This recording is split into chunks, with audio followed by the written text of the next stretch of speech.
नमस्कार दोस्तों, उज्ज्वल लक्ष्य मैथ क्लास में आप सबका हार्दिक अभिनंदन है।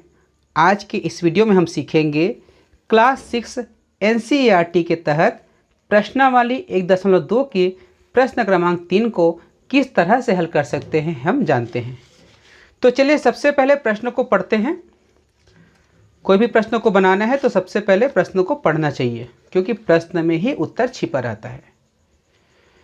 एक चुनाव में सफल प्रत्याशी ने 5,77,500 मत प्राप्त किए, जबकि उसके निकटतम प्रतिद्वंदी ने 3,48,700 मत प्राप्त किए।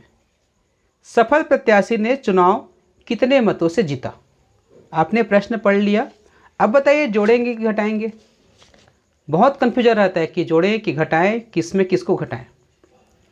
तो ऐसे प्रश्नों को कहा जाता है इबारती प्रश्न। और इबारती प्रश्नों को हल करने के हम 3 बेसिक कॉन्सेप्ट आपको बताए हैं। पहला जो है, जब भी कोई इबारती प्रश्न आप हल करें तो अपने मन से पूछिए क्या दिया है, प्रश्न में क्या दिया है। दूसरा प्रश्न करिए क्या पता करना है, और तीसरा है कैसे पता करना है। तो चलिए क्या दिया है, इस प्रश्न को हम इसका उत्तर जो है हम प्रश्न में ढूंढते हैं। एक चुनाव में, चुनाव जानते हैं आप, सफल प्रत्याशी, देखिए शब्द को ध्यान दीजिएगा, आपके शब्द में ही उत्तर है। एक चुनाव में सफल प्रत्याशी, सफल प्रत्याशी किसे कहा जाता है? जो जीता है। प्रत्याशी अर्थात जो चुनाव लड़ता है। एक चुनाव में सफल प्रत्याशी ने 5,77,500 मत प्राप्त किए। मत क्या होता है? इंग्लिश में कहा जाता है वोट। प्रत्याशी ने इतना वोट प्राप्त किए, जबकि उसके निकटतम प्रतिद्वंदी, अब देखिए निकटतम प्रतिद्वंदी क्या होता है। निकटतम प्रतिद्वंदी को आप इस तरह से समझ सकते हैं, यदि आप परीक्षा में पास होते हैं और रिजल्ट आता है तो पहला और दूसरा आता है, तो जो पहला हुआ वो सफल हो गया, और जो दूसरा है यानी कहीं ना कहीं उन दोनों के बीच में कठिन कंपटीशन रहा, तो वो उसका निकटतम प्रतिद्वंदी कहलाएगा, जो दूसरा स्थान प्राप्त किया है। तो इस प्रकार से सफल प्रत्याशी का जो निकटतम प्रतिद्वंदी है उसने 3,48,700 मत प्राप्त किए। ये जो है प्रश्न में दिया है। तो सबसे पहले लिखिए, इसको लिखना चाहिए आप लोगों को, सफल प्रत्याशी का मत कितना है, बराबर 5,77,500। ठीक है। उसके बाद लिखिए प्रतिद्वंदी, प्रतिद्वंदी अर्थात जो उसको बहुत करीबी से जीत हार का अंतर जिसके बीच रहा है।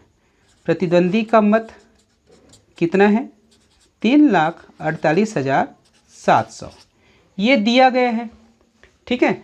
अब दूसरा प्रश्न कीजिए, क्या पता करना है। अब उसके बाद उसके आगे का पढ़िए। सफल प्रत्याशी ने चुनाव कितने मतों से जीता, ये पूछा गया है। सफल प्रत्याशी ने चुनाव कितने मतों से जीता। अब तीसरा प्रश्न अपने आप से कीजिए, कैसे पता करना है। देखिए हमने 3 बताया है, तीसरा प्रश्न है कैसे पता करना है। तो जैसे ही आप ये पूछते हैं कि कैसे पता करना है, आपके दिमाग में 4 चीज़ें आती है। किसको जोड़ना है, घटाना है, गुणा करना है कि भाग करना है। और यही सबसे बड़ा कन्फ्यूजन रहता है कि जोड़ें कि घटाएं, कि गुणा करें कि भाग करें।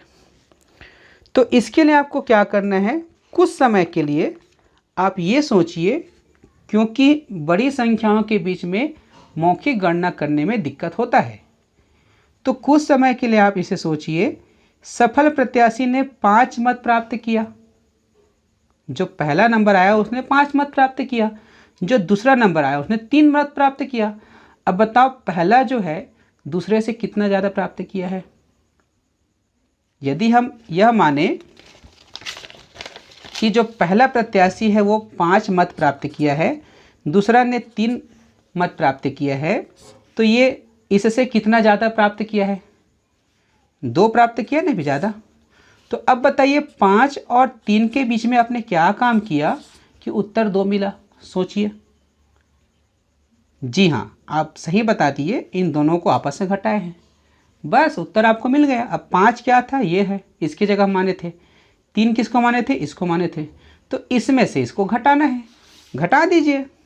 ठीक है, तो घटाने के लिए क्या करना है आपको, इस प्रकार से लिखना है 5,77,500 ऋण 3,48,700, ये आप घटा दीजिए। ये 0 0 15 में से 7 कम करेंगे बचेगा 8, आप 16 में से 8 कम करेंगे बचेगा 8, 6 में से 4 कम करेंगे 2, और देखिए 2,28,800। ये क्या चीज़ है, अभी उत्तर आपका कंप्लीट नहीं हुआ है, अभी आधा प्रोसेस में है। अब आपको इसका उत्तर लिखना होगा, यहाँ पर लिखिए उत्तर। प्रश्न पूछा गया है सफल प्रत्याशी ने चुनाव कितने मतों से जीता, तो यहाँ पर लिखिए सफल प्रत्याशी ने चुनाव 2,28,800 मतों से जीता। अगले वीडियो में हम प्रश्न क्रमांक 4 को हल करेंगे, उसे आप अवश्य देखिएगा। धन्यवाद।